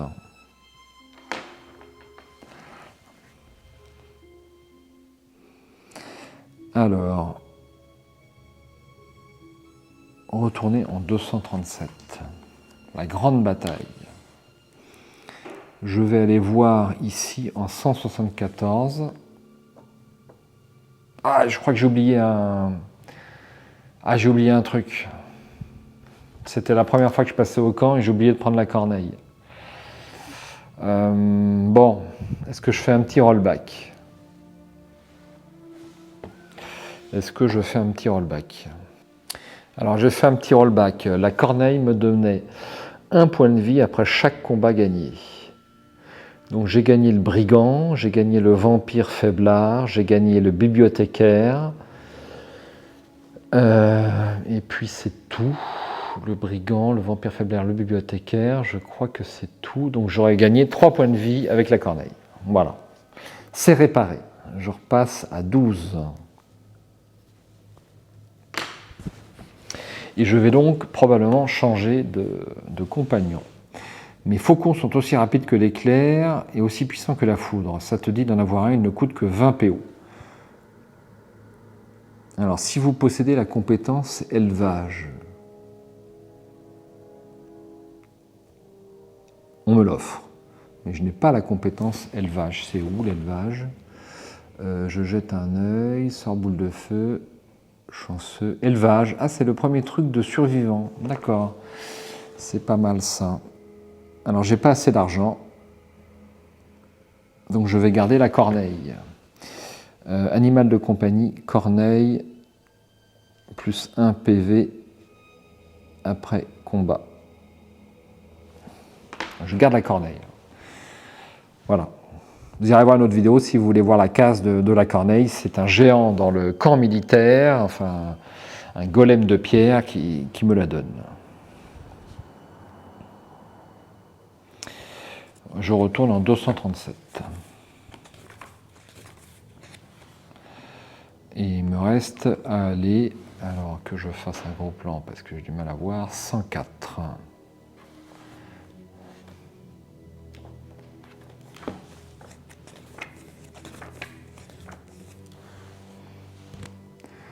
Sur notre gauche, c'est la tente d'Olrac. Pour parler à la jeune femme qui aiguise son épée, rendez-vous en 281. Pour jeter un œil à la tente du chef de meute, allez en 168. Pour retourner à l'entrée du camp, c'est 237. Alors, je vais tenter de prendre une arme supplémentaire, mais je doute d'avoir assez d'argent. 281.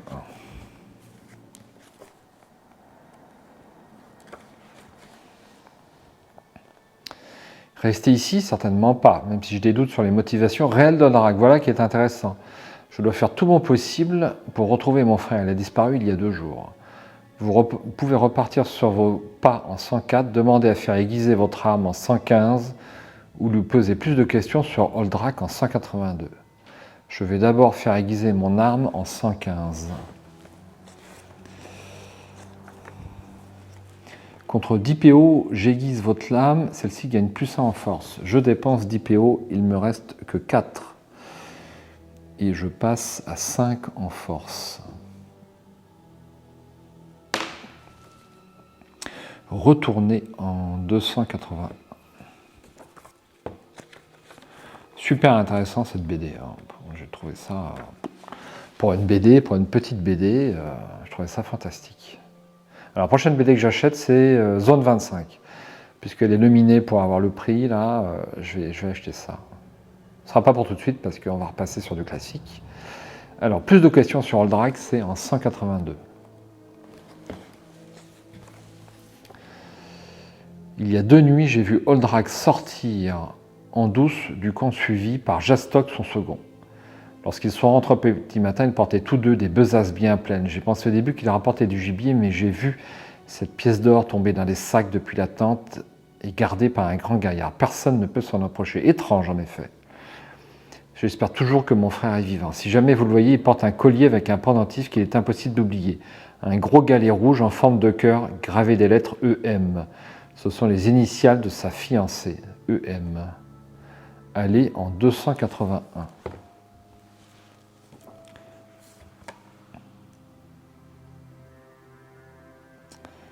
Alors, je repars sur mes pas, donc c'est 104, et je vais évidemment fouiller sa tente. La tente du chef de meute, c'est 168.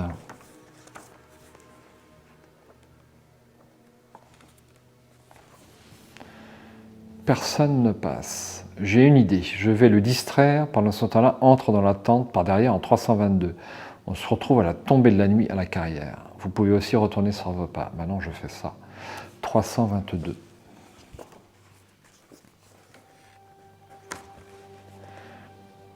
Alors, on peut regarder les fioles en 146. Il y a un livre, un coffre. Je vais d'abord regarder le livre en 75. 75.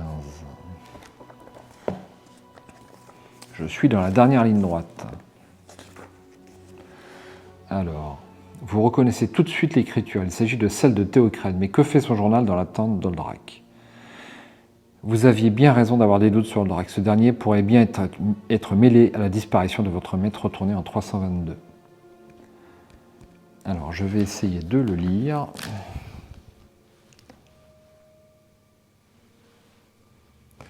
En faisant un gros plan. 18e jour de la saison blanche. Je viens de trouver le remède permettant de guérir de la lycanthropie. J'ai hâte de l'annoncer ce soir à mes amis Oldrac et Ernest Vicus. Ah, j'ai déjà rencontré Vicus. À la taverne des Trois Faisans. 10e jour de la saison blanche. Oldrac est furieux. Il veut que je détruise mon remède. C'est hors de question. 20e jour. Les menaces continuent. Un terme, je ne veux pas mettre un terme à mes travaux, il va s'en prendre à moi-même. Il n'y a pas un moment où je ne me sens pas espionné ou suivi. J'ai peur. 21e jour de la saison blanche. Je m'inquiète pour Éoras. Il n'est pas revenu de la forêt. Il faut que je le retrouve. Alors, je repose ça et je fais une petite pause pour allumer la lumière parce que je n'y vois goutte. J'espère que ça va un petit peu mieux et donc je vais retourner en 322. J'en étais sûr, il y avait une tête de coupable. Donc là, je vais aller voir le coffre en 50. J'ai pas eu de bol pour l'instant avec les coffres.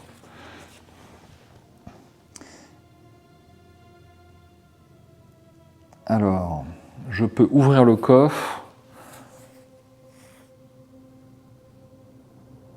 Je ne peux pas ouvrir le coffre. Il me faut voleur des rues. Aïe. Peut-être refaire une partie avec voleur des rues. Je retourne en 322. Voleur des rues, c'est pas mal, mine de rien. Et je vais enfin aller en 146. Peut-être des potions à prendre.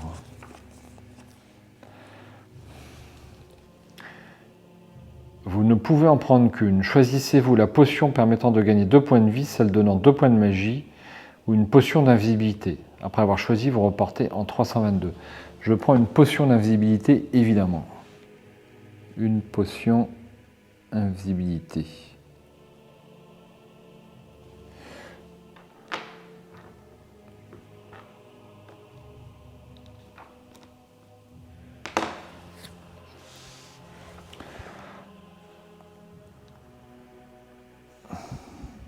Alors, une potion d'invisibilité. Donc je repars en 322. On arrive au bout. Pour sortir de la tente, 233.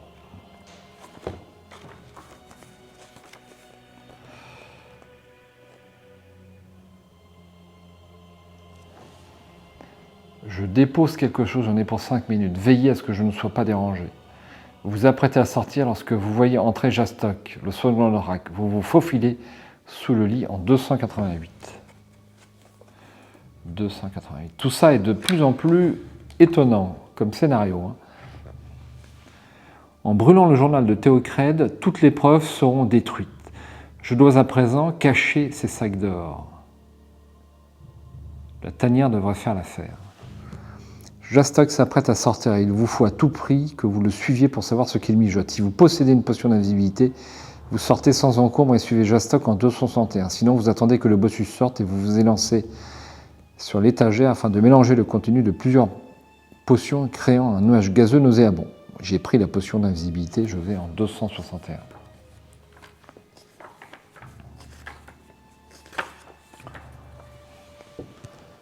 Continue de suivre Jastok en 274.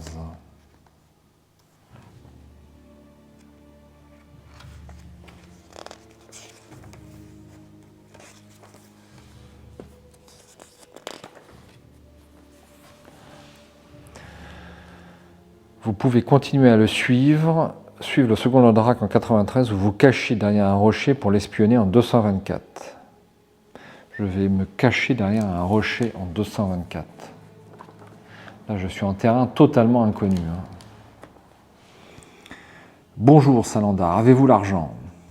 Le voilà, Nabo. 50% comme d'habitude, tu diras à ton maître que j'ai repéré l'alchimiste. Il se trouve dans les sous-sols du château des McKinley.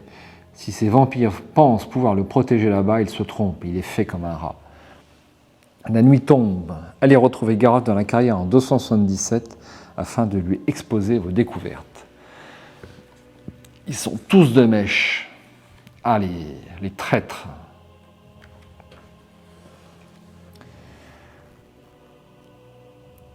Si ce qu'on a découvert jusqu'ici est vrai, alors c'est la catastrophe. Votre conversation est brusquement interrompue par les bruits d'un corps de chasse. Votre corps bat la chamade. Vous n'avez nullement envie de prendre part à cette bataille au vu de vos récentes découvertes. En effet, les vampires ne sont pas responsables de la disparition des loups-garous. Allez en 198.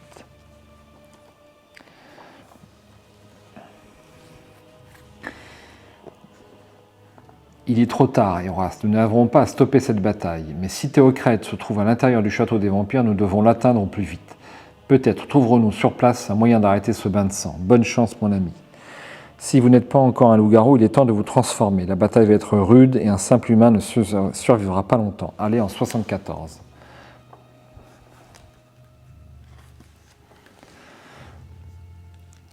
Mes frères, voici enfin le moment tant attendu. Nous allons enfin pouvoir bouter notre vieil ennemi hors de cette forêt et libérer les nôtres. Pas de pitié pour ces buveurs de sang. Je les veux tous morts, chargés. Vous hurlez dans la nuit, comme les loups qui sont à vos côtés. Le cri chargé de promesses, vous vous élancez dans la bataille en espérant arriver à temps et retrouver votre maître. Allez en 304. Je ne sais toujours pas où est le sac vert de madame je sais plus quoi. Ça me turlurpine.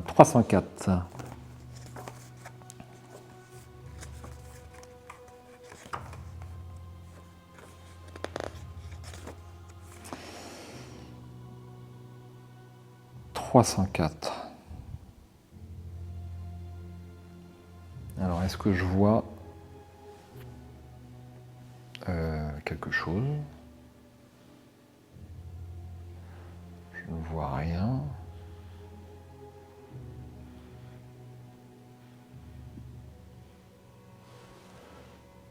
Alors, attendez, je vous demande un instant pour jeter un œil.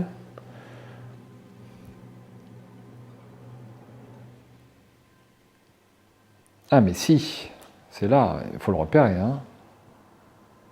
264. Nom de Dieu. Alors, il y en a deux numéros, il y a 159 et 264. On peut passer par la droite ou par la gauche. Alors est-ce qu'il y a un indice qui me permettrait de savoir? Compliqué, hein. Il y a la porte derrière. Bon, allez, 159. Mais là, c'est au pif.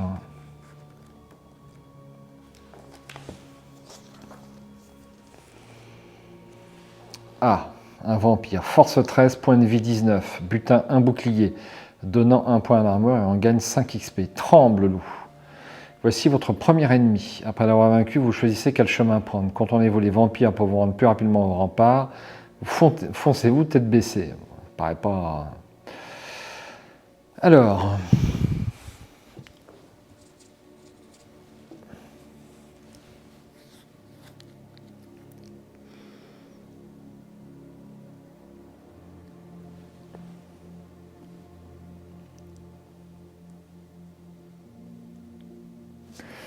J'y vais. Donc, je suis en loup-garou, évidemment. Donc, je suis à 10 en force. Ah, moi, je peux l'avoir. Non, je ne peux pas l'avoir d'un coup. 4, ça fait 14. Je l'aurai forcément au coup suivant. Donc, je perds 13 de force pour le vampire, moins 8. Moins 8, ça fait 5 PV. Je passe à 7. Je passe à 7. Et donc, je gagne 5 XP. On peut aller jusqu'au niveau 10. Ah bon? 1, 2, 3, 4 et 5. Je gagne un bouclier. Bouclier plus 1. Je passe à 4 en armure. Petit gros plan sur ma feuille de personnage si je veux reprendre à cet endroit.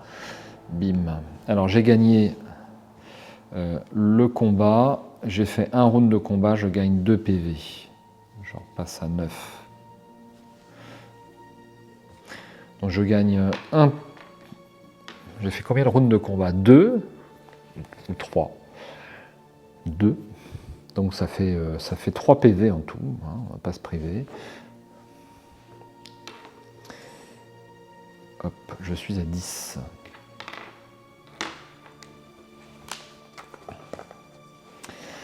Alors, je vais contourner les vampires, évidemment, donc je passe en 48. Pas foncé, tête baissée. Et toi là-bas, aide-nous à ouvrir la porte avec le bélier en 208, ou viens nous prêter main forte avec la tour de siège en 157. Choix cornélien. Allez, je vais prendre la tour de siège 157.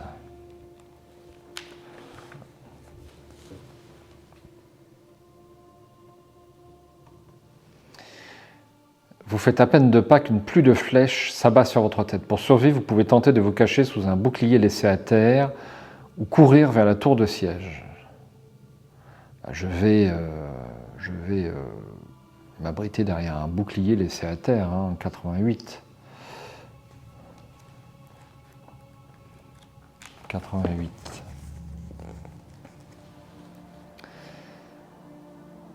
Tout cet entraînement a porté ses fruits. Votre agilité vous permet en une pirouette de sauter sur le bouclier et de vous mettre à l'abri. Malheureusement, la tour de siège est maintenant trop loin pour que vous puissiez la rejoindre. De plus, une horde de vampires et de trolls fonce sur vous en 103. Ah merde. Est-ce que c'était le bon choix? Oula, qu'est-ce que c'est ça? Une fois le troll vaincu, choisissez le vampire de gauche ou celui de droite.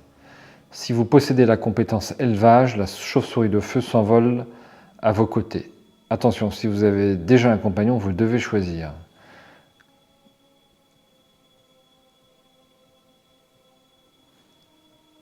Il faut combattre tout ça? C'est horrible. Troll des montagnes, force 16, point de vie 25. Ah mais je suis con en fait. Je suis bête. J'ai le niveau apprenti. C'est quand même plus intéressant, ça fait un point de dégâts en plus. Ouais, c'est... Le but, ça serait d'avoir la boule de feu. Bon, je pense tout haut. On y va. Alors... Point de vie 25, bon ça va être expédié. Alors je perds un point de magie, je passe à 19. Et je vais lancer une décharge électrique, donc ça fait 6. 6 plus 1 dé. 2, ça fait 8. 8, 25, ça fait 17. Il est à 17. En retour, force 16. J'ai bien lu 16. 16 moins... Moins combien? Moins 9. Je perds 7 points de vie. Je passe à 3, mais je repasse à 4 parce que j'ai fait un round de combat. Je ne sais pas si je vais survivre. Il lui reste combien? Ah bah si, c'est bon.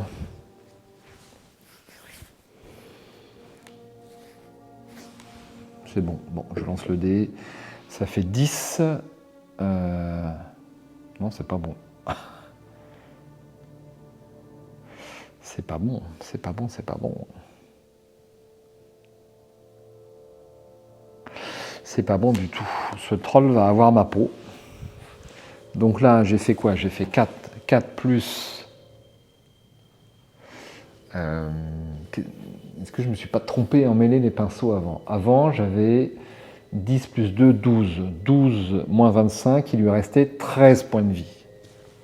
Je fais des conneries. Donc il lui restait 13 points de vie. Hop. Et là, je viens de faire donc 5 de force plus 5 pour le loup-garou, 10 plus 4, ça fait 14.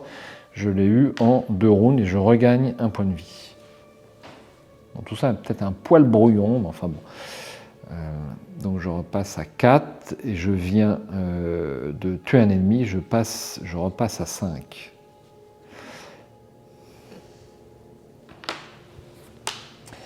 Alors j'ai eu 7 XP. 7 XP. 1, 2, 3, 4, 5, 6 et 7. Et une potion qui redonne 2 points de magie, je repasse à 20. En fait, si je refais une partie, je vais sacrifier tous mes points de force et à un moment donné, eh bien, je choisirai le truc apprenti là, pour avoir la décharge électrique et j'aurai... auquel cas la décharge électrique remplacera ma force. Bon, on verra ça plus tard. Donc je garde ma corneille. Ma corneille.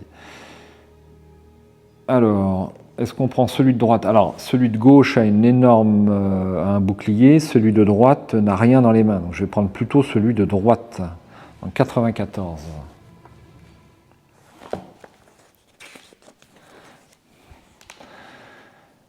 Alors, vampire, force 15, point de vie 20, butin, une hache de force, plus 2 en force et on gagne 4 XP.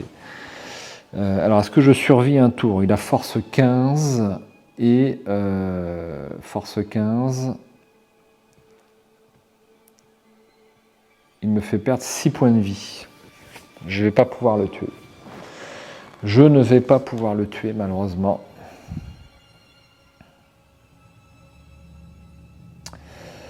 Alors, est-ce que je peux l'avoir en un coup? Je peux lui faire maximum... Je fais des conneries. Hein.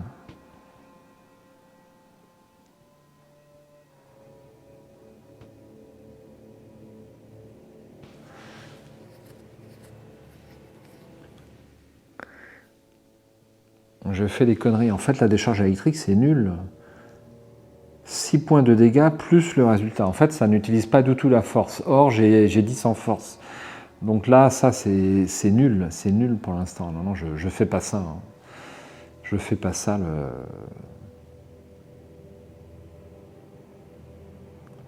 C'est nul à chier. Bon. Je vais le garder quand même, mais bon, c'est nul. Je ne prends pas ça puisque la décharge électrique ne me permet pas d'utiliser ma force qui est de 10. Donc c'est beaucoup moins intéressant en fait. Alors, est-ce que je peux le tuer en un coup? Donc j'ai 10 en force plus un dé, ça fait 16. Et donc je ne peux pas le tuer en un coup. Donc il me fait 15 moins 9. Il me fait 6 points de dégâts et je n'ai que 5 points de vie. Donc je vais malheureusement échouer cet essai devant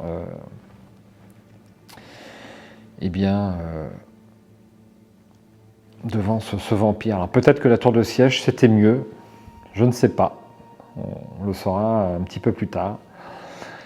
Voilà, je suis désolé, mais c'est dur, hein, c'est dur. Alors il faut bien manipuler les différents objets, je trouve ça très intéressant. Très intéressant, mais difficile. Donc je pense qu'il y aura, enfin c'est sûr, il y aura un 6e essai, en espérant qu'il n'y en ait pas un 7e. En tout cas, je dis chapeau, une petite BD, je trouve ça super ludique, super rafraîchissant et super fluide. Je vous dis à très bientôt. Désolé d'être un loup-garou aussi médiocre. J'essaierai de me rattraper sur la prochaine vidéo. Ciao, bonsoir.